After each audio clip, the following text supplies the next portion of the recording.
Protesty neorganizujú iba politické strany. V 9 okresných mestách ich zvolali občianski aktivisti. Pozrieme sa do jedného z nich, konkrétne do Popradu, kde máme Jána Tribulu. Jano, čo žiadajú ľudia na námestí?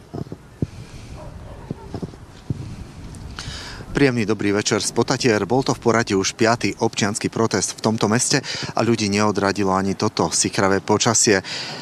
Celý deň fúkal silný vietor, no ľudia prišli a opäť si vypočuli príhovory od tunajších aktivistov. Kým minulý týždeň tu bol osobne ex-prezident Andrej Kiska, dnes sa čítali pozdravy a slova ex-premiérky Ivety Radičovej.